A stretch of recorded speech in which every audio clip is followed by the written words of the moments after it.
Thank you so much for asking me to speak. I'm Sam Hackett. I am one of the Sarcoma UK nurses, and I had the great pleasure of joining the charity 10 years ago. I was a nurse at the Royal Marsden for 20 years, or quite a long time, and I was a teenage cancer nurse before.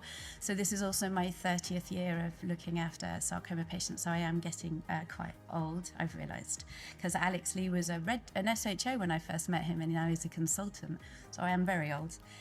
So I'm going to whip through what the charity does. This is some aspects of what we do. I feel like we're doing so many things, and a lot of you are involved in many of those. So I'm just going to try and give you a flavour of what we're all up to. There are people from every part of the charity here, so if you want to find out a bit more information, do grab people in the blue t-shirts today and talk to them about stuff. So Sarcoma UK's mission, well, Sarcoma UK was all about Roger Wilson, who you've already met. He started Sarcoma, the charity, and he spoke a little bit about that with Sheila, his wife. Is she in the room, Sheila? Sheila. Sheila is one of our ambassadors and Roger's wife, and she's an incredible force as well, so an incredible people to speak to. But the charity has really gone from strength to strength, but we always keep that what Roger did at the very beginning, which is to be here for the community. We are here for the patients and the families, and we drive what we do from what you tell us that you need and what needs changing. And we're all about research. We need better answers. We need better treatments. We need this to be different for the patients. We want to raise awareness, and we are always on a mission for that, and I know a lot of you are a part of that. We've got a lot to do with information. We've got our information booklets here. Share them with people. If you haven't already got them, let us know if your clinical teams aren't using them. I hope they are. And the support line, which I'm going to talk about shortly, is a big part of what we do. And campaigning and getting in front of government and making them do things differently and better for us, and working with that nationally across Europe, but also globally.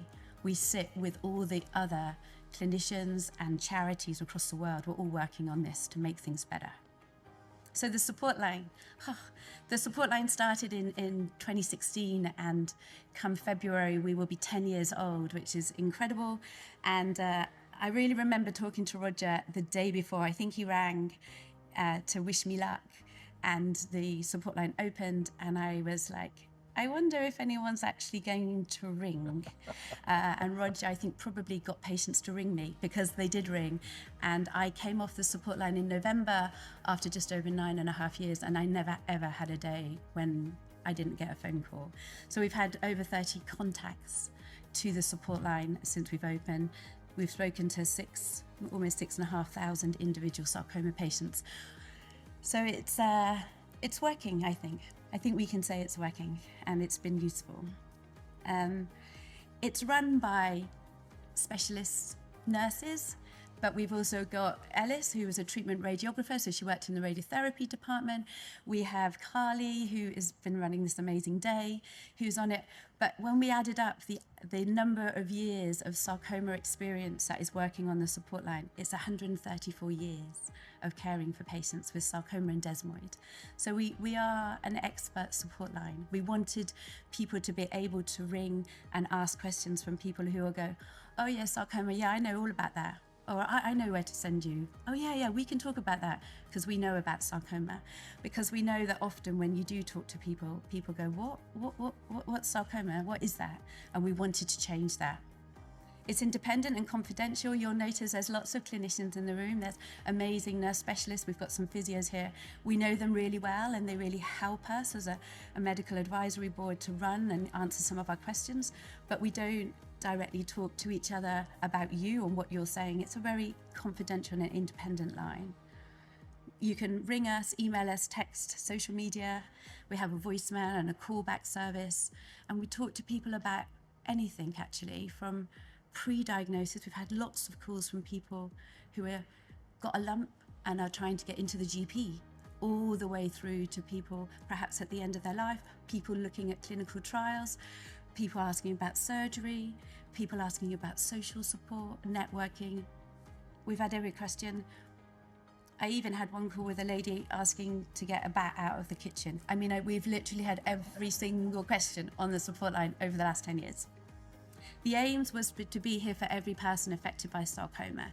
And Helen Stradley, my colleague, often talks about it being a little bit like an onion, which I always sound a bit bizarre, but that we talk to the patient often, but sometimes we talk to the patient's mum, and one family we talk to the patient and the mum and the grandma and the best friend and the husband. Yeah. And sometimes we talk to school teachers, talk to GPs, junior doctors on a ward round who've been told get this patient to sarcoma MDT and don't know where to send them. So we really are there for anybody, anyone related who wants to talk about sarcoma. We offer time. Having been a CNS for a long time, one of the things that I found the hardest is just not having as much time as I would like just to listen and hear from patients, because I always knew I had to be in clinic or I had to be on a ward round, or there was all this stuff going on. And the support line is very much, we don't know what's wrong with you. I don't have medical notes like I would have done when I was a CNS. We pick up the phone and we listen and we talk about and answer the questions that you want to ask us. So it's very different, and we have an open line. So if you want to talk to us for 5 minutes, you can. But actually, if you need to talk to us for an hour, you can as well. And some people we've spoken to over 7 years, and we've probably spoken to them close to 40 or 50 times. So there are people that we know really well. We also really want to give people the tools to advocate for themselves. The NHS is a wonderful thing. It's a tricky thing at the moment.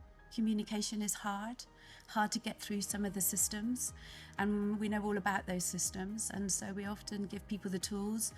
There are very clear guidelines for sarcoma in the country. We've got British sarcoma guidelines.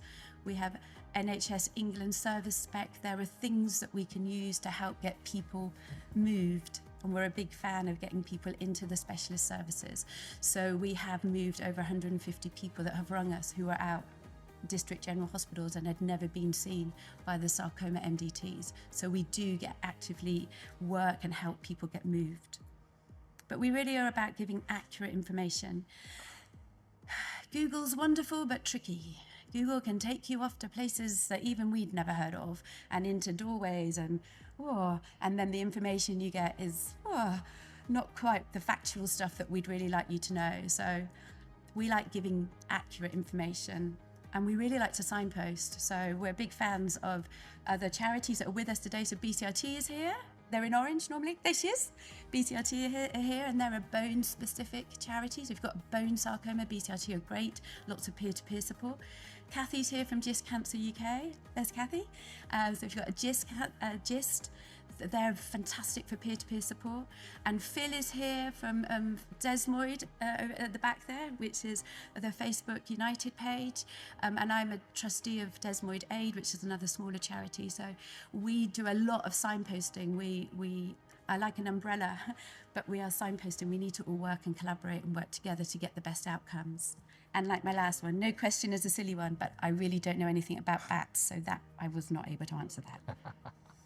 So another thing that we did, and it was from the Welsh team down in Swansea.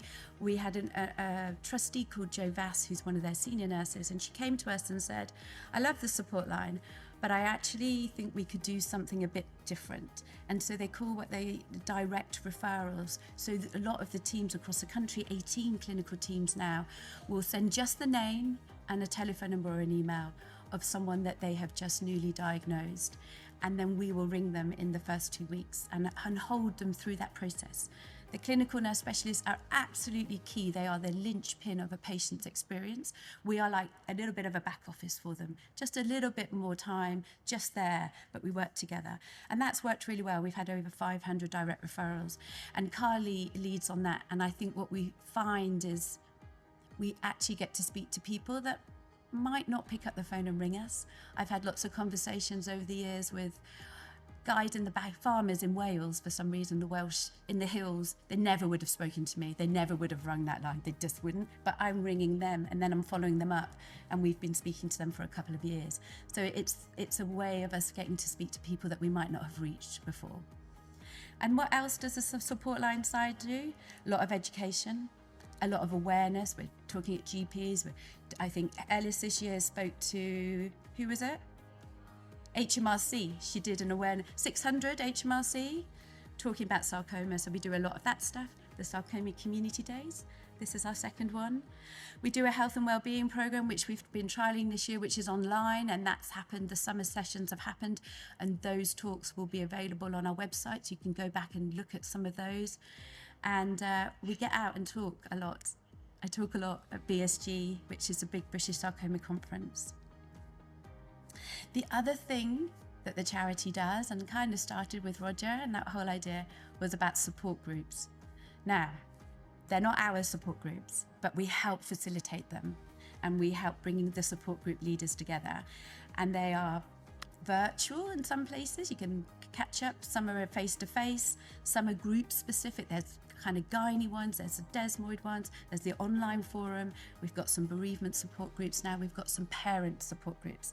In fact, we've also, that moved without me, we've also got some support group leaders in the room. So do you mind standing up, the support group leaders? Do you mind, just so people can see?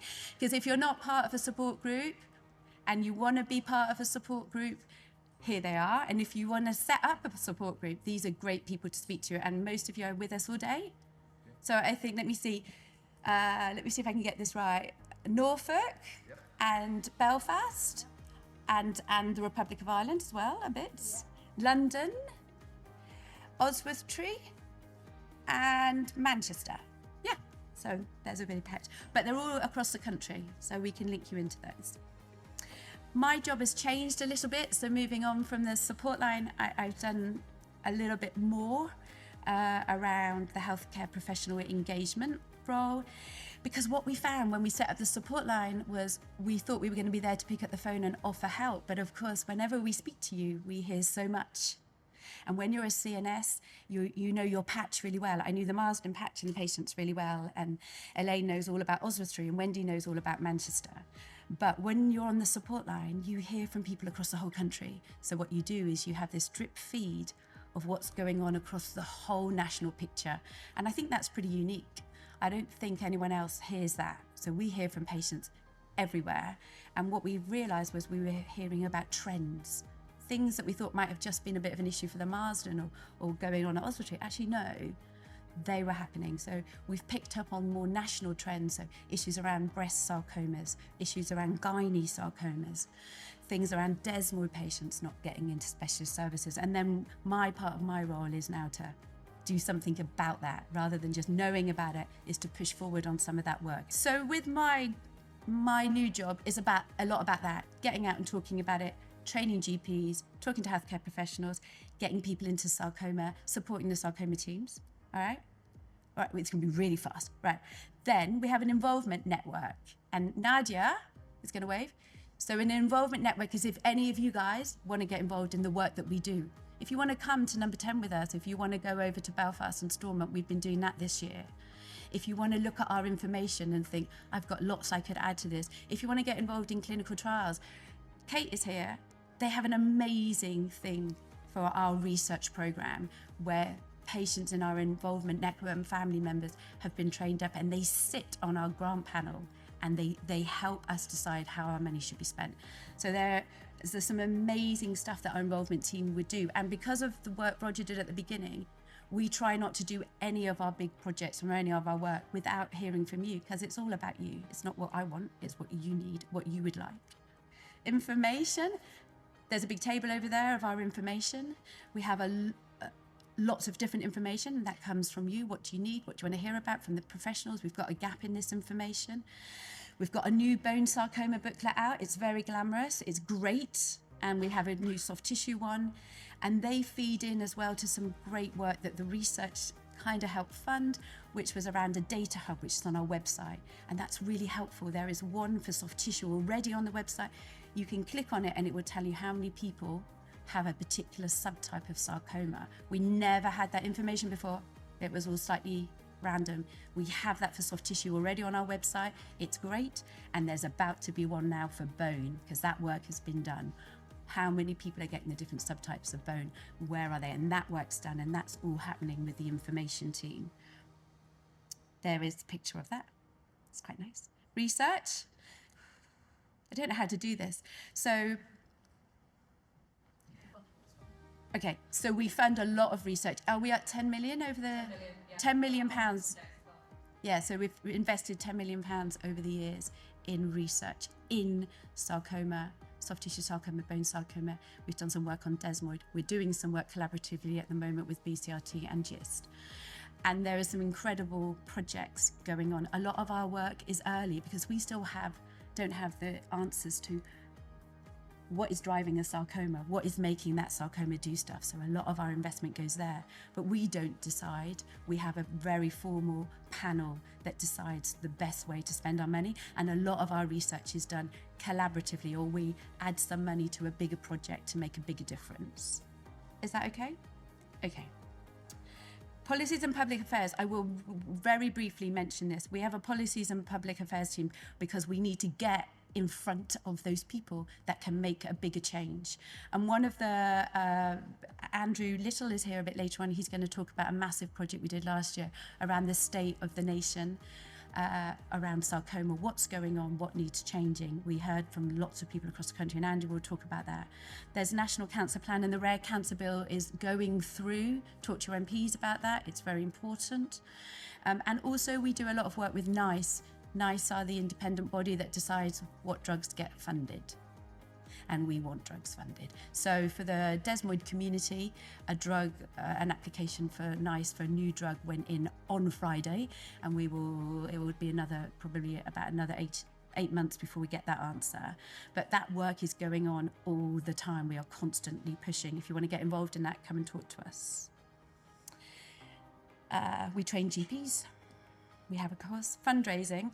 Now, none of the stuff I've talked about, not one thing of anything that I've spoken about before, could we do without fundraising, because we have no government fundraising. It's all about people running the marathon, walking yesterday, making cakes, going on golf days, jumping off mountains. Oh my gosh, you name it, it gets done. And the fundraising team are here, but I couldn't do my job without them. They make us the money to do what we want to do. And then communications is really important, and we mentioned that before, that everything we do, we talk about. Your stories we share, we get them in the press, we get on the telly. Are we allowed to talk about BBC? There's maybe some stuff coming in the BBC, which is quite interesting, that you might see soon. So you'll see a bit of that.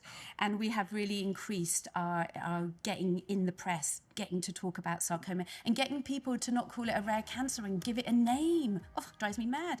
Give it a name. And we're doing lots of work on that.